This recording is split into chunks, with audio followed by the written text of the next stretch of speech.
পাকিস্তানকে দায় দিয়ে উত্তেজনা ছড়ানো ভারত এখন উল্টো তীব্র চাপের মুখে পড়েছে। বিধান কৃষি বিশ্ববিদ্যালয়ের একদম নোটিশ বোর্ডে লাগিয়ে দেওয়া হয়েছে মুসলমান আর কুকুরদের এলাও নেই। যে সমস্ত হিন্দু ভাইরা এখন শুভেন্দুর কথাই নাচছেন তাদের কপালে খুব কষ্ট আছে। একদিন আমাদের উচিত গুলি করে মেরে দেওয়া শুভেন্দুকে। বেরিয়ে যান যদি আপনার মনে হয় যে আপনি সেকুলার, বাংলা থেকে বেরিয়ে যান, কাল দেশ থেকে বেরিয়ে যান, কারণ ভারতের সংবিধান থেকে সেকুলারিজম ভোটটাকে সরিয়ে দিতে হবে। আমাকে দয়া করে কিছু জিজ্ঞেস করবেন না। ময়ূক ছিল আগে কমরেড, এখন হয়েছে স্বঘোষিত সনাতনী। কলকাতা হাইকোর্টের অবিলম্বে এর বিরুদ্ধে গ্রেপ্তারি পরোয়ানা জারি করা উচিত। এটা তো চাইছে একটা শ্রেণীর রাজনৈতিক কারবারিরা। আপনারা সাবজেক্ট ছেড়ে অবজেক্টের দিকে চলে যান। বিভিন্ন বিভাগের সংস্থা দিয়ে কাশ্মীরকে প্রোটেক্ট করা হচ্ছে, তার বাইরে গিয়ে কিভাবে আমাদের দেশের নাগরিকগুলোর উপরে আক্রমণ নেমে আসলো, এর জবাব বিজেপি সরকারকে দিতে হবে। আসসালামু আলাইকুম সম্মানিত দর্শক, গুরুত্বপূর্ণ কিছু ভিডিও আপনাদের মাঝে শেয়ার করব। যে ভারতে জম্মু কাশ্মীরে হামলা করা হয়েছে, সে হামলাকে কেন্দ্র করে এবার পাকিস্তানে দায়ী করে পাকিস্তানের উপরে গোলাবর্ষণ করছে এবং যুদ্ধ পরিস্থিতি সৃষ্টি করছে। আর সেই হামলাটি করেছে নরেন্দ্র মোদী এবং অমিত শাহ এবং শুভেন্দু মিলে এই হামলাটি করেছে অন্য সকল বিষয়গুলো ডাইভার্ট করার জন্য এবং ভারতকে সারা বিশ্বের ময়দানে একটি পজিটিভ বিষয় তৈরি করার জন্য এবং পাকিস্তানকে জঙ্গি রাষ্ট্র হিসাবে প্রমাণ করার জন্য। প্রিয় দর্শক, এই সকল বিষয় ভারতীয়রাই বলছে এবং ভারতীয় রাজনীতিবিদদের বক্তব্য আপনাদেরকে শোনাবো এবং গোপন কিছু রহস্য আপনাদেরকে দেখাবো। দায় দিয়ে উত্তেজনা ছড়ানো ভারত এখন উল্টো তীব্র চাপের মুখে পড়েছে। এক বিন্দু ছাড় না দিয়ে সীমান্তে সম্ভাব্য যুদ্ধের সর্বোচ্চ প্রস্তুতি নিচ্ছে শাহবাজ শরীফের বাহিনী। সেই লক্ষ্যে এরই মধ্যে লাইন অফ কন্ট্রোলের ঘাঁটিগুলোতে ব্যাপক সংখ্যক সেনা মোতায়েন করেছে পাকিস্তান। জড়ো করা হচ্ছে যুদ্ধ বিমান। সীমান্তে সৈন্য সংখ্যা বৃদ্ধির প্রমাণ মিলেছে ট্র্যাকিং ওয়েবসাইটগুলো থেকে, যেখানে দেখানো হয় পেহেলগাম হামলার পরই করাচির বিমান ঘাঁটিগুলোতে শুরু হয় চূড়ান্ত তোড়জোড়। একের পর এক যুদ্ধ বিমান উড়িয়ে আনা হয় লাহোর ও রাওয়ালপিন্ডির কাছে। ভারতীয় গণমাধ্যমগুলো বলছে করাচির সাউথ এয়ার কমান্ড থেকেই বেশিরভাগ অপারেশন পরিচালনা করে পাকিস্তানের বিমান বাহিনী। উত্তরাঞ্চলে ভারতের সীমান্তের কাছে লাহোর ও রাওয়ালপিন্ডিতে 4টি বিমান ঘাঁটি রয়েছে পাকিস্তানের। গণমাধ্যমের খবর অনুযায়ী সীমান্তের কাছে জড়ো করা হচ্ছে PAF 198 ও লকহিড C-130E হারকিউলিসের মতো বহুমুখী কাজের জন্য ব্যবহৃত মার্কিন বিমানের বহর। এছাড়াও PAF 101 ও এমব্রায়েম ফ্যানম 100 এর মতো জেট বিমানও মোতায়েন করছে পাক বাহিনী। ভারত সীমান্তে আগে থেকেই মোতায়েন রাখা অ্যাটাক ড্রোনগুলো সক্রিয় হয়ে উঠেছে। তুরস্কের কাছ থেকে কেনা বাইরাক্তার TB2 ড্রোনও এখন ভারতের কাছে মোতায়েন করেছে পাকিস্তানি বাহিনী। বিশ্ব জুড়ে বেশ কিছু সংঘাতে জয়ের পেছনে তুরস্কের এই চমক জাগানো ড্রোন বহরের সাফল্য নিয়ে শঙ্কার কথা উঠে আসছে ভারতীয় গণমাধ্যমগুলোতে। বিমান বাহিনীকে প্রস্তুত রাখার পাশাপাশি লাইন অফ কন্ট্রোলে সর্বোচ্চ সতর্কতা জারি করেছে পাক বাহিনী। বাংকারগুলোতেও সেনা সংখ্যা বৃদ্ধি করা হয়েছে।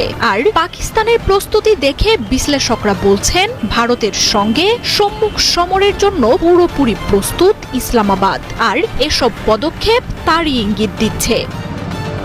ভারত অবশ্য অভিযোগ করছে সম্ভাব্য যুদ্ধের জন্য সীমান্তে প্রশিক্ষিত সন্ত্রাসীদেরও জড়ো করছে পাকিস্তান। শুধু সরাসরি যুদ্ধই নয়, ভারতীয় বাহিনীর সার্জিক্যাল স্ট্রাইকের চেষ্টা ভণ্ডুল করতেও সজাগ পাকিস্তানি সেনারা। পেহেলগামে হামলার পরই ভারত পাকিস্তান সম্পর্কের অচলাবস্থা স্মরণকালের সর্বনিম্ন তলানিতে পৌঁছায়। হামলার ঘটনায় পাকিস্তানকে ইঙ্গিত করে কঠোর জবাবের ঘোষণা দিয়েছেন ভারতের প্রধানমন্ত্রী নরেন্দ্র মোদী। ফলে পাকিস্তানের বিরুদ্ধে সামরিক পদক্ষেপের সংখ্যা বাড়তে থাকে। তবে কোনো সাফাই নয়, বরং ভারতকে জবাব দিতে পাল্টা পদক্ষেপ নিচ্ছে পাকিস্তান সরকার। ভারত যদি কোনো ধরনের সামরিক অপারেশন চালায়, সর্বোচ্চ শক্তি দিয়ে তা মোকাবিলার ঘোষণা দিয়েছেন পাক প্রধানমন্ত্রী শাহবাজ শরীফ। এর পরপরই পাকিস্তানের বিমান বাহিনীকে সর্বোচ্চ সতর্ক অবস্থায় থাকার নির্দেশ দেন তিনি। বিধান কৃষি বিশ্ববিদ্যালয়ের একদম নোটিশ বোর্ডে লাগিয়ে দেওয়া হয়েছে মুসলমান আর কুকুরদের এলাও নেই। যে সমস্ত হিন্দু ভাইরা এখন শুভেন্দুর কথাই নাচছেন তাদের কপালে খুব কষ্ট আছে। একদিন আমাদের উচিত গুলি করে মেরে দেওয়া শুভেন্দুকে।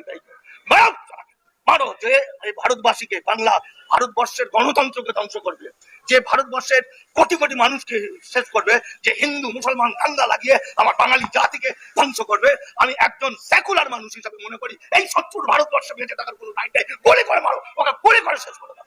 প্রধানমন্ত্রী কিছু লাশ চাইছিল, সেই লাশটা দিল, আমার ভারতবাসীকে লাশ দিল। তো নরেন্দ্র মোদীকে ইন্টারনেট খুললে দেখা যাবে পৃথিবীর সবচেয়ে বড় সন্ত্রাসবাদী, এবং গোজরা কাণ্ডে যে প্রচুর মানুষকে হত্যা করেছে বলে শোনা যায়। মুসলমানদের ঘৃণ্য প্রমাণ করার জন্য যাতে দাঙ্গা লেগে যায়, যাতে মুসলমানদের হত্যা করা হয়, সেই পদ্ধতি বিজেপি নিয়েছে, নরেন্দ্র মোদী অমিত শাহ নিয়েছে। দেখুন, কাশ্মীর নিয়ে যা ঘটনাটা ঘটলো সেটা আমরা কল্পনা করতে পারি না, ভাবা যায় না। একটা ভারতবাসী সে ছুটি কাটাতে যাবে, আনন্দ করতে যাবে, সেখানে গিয়েও মৃত্যু এবং নৃশংসভাবে মৃত্যু, এটা মেনে নেওয়া যায় না। কিন্তু এর পিছনে এখানে যেটা ঘটেছে সেটা আমরা তো সবাই জানি। না বলা হচ্ছে সিঁদুর দেখিয়ে প্যান্টের চেন খুলে তাদেরকে দেখে দেখে হত্যা করা হচ্ছে, গুলি করা হচ্ছে। মূল গল্পটা যদি আমরা হিসাব করি তাহলে দেখবো যে ওয়াকআপ আন্দোলন থেকে দৃষ্টি ঘুরিয়ে নেওয়ার জন্য এটা একটা বিজেপির কৌশল, এবং এটার পিছনে সম্পূর্ণ দায়ী অমিত শাহ এবং নরেন্দ্র মোদী। এরা দুজনের একটি পরিকল্পনা।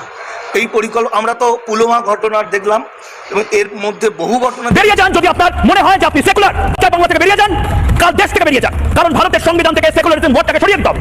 আমাকে দয়া করে কিছু জিজ্ঞেস করবেন না। ময়ূক ছিল আগে কমরেড, এখন হয়েছে স্বঘোষিত সনাতনী।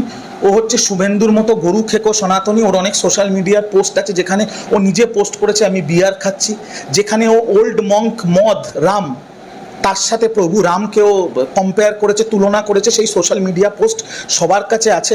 এরা টিআরপির জন্য নিজের বাপ মাকেও বিক্রি করে দিতে পারে। আমি এর থেকে বেশি ওকে নিয়ে কিছু মন্তব্য করতে চাই না। এরা নোংরা। এরা একটা এত বড় চ্যানেলের সাংবাদিক হয়ে সংবিধানের বিরুদ্ধে কথা বলছে। আমার মনে হয় কলকাতা হাইকোর্টের অবিলম্বে এর বিরুদ্ধে গ্রেপ্তারি পরোয়ানা জারি করা উচিত, সুমোটো কগনিসেন্স নিয়ে এর বিরুদ্ধে কেস করা উচিত।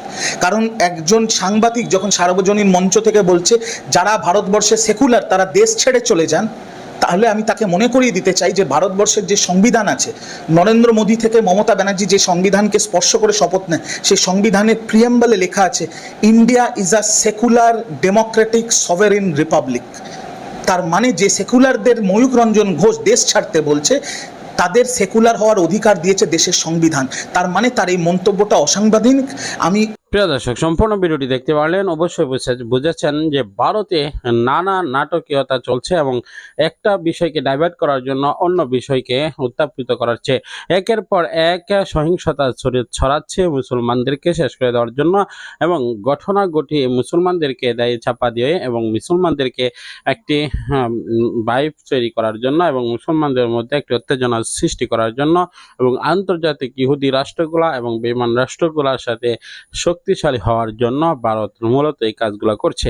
যখন এই কাজগুলো করছে ঠিক সেই মুহূর্তে আমরা দেখতেছি যে ভারত আশেপাশের সকল দেশের সাথে শত্রুতা শুরু করেছে, এবং সেই শত্রুতাকে ডাকার জন্য হয়তোবা তিনি এই কাজটি করেছেন নরেন্দ্র মোদী। নরেন্দ্র মোদীর এই কাজটি চরম বোকামি, কেননা সে ধরা খেয়েছে রীতিমতো।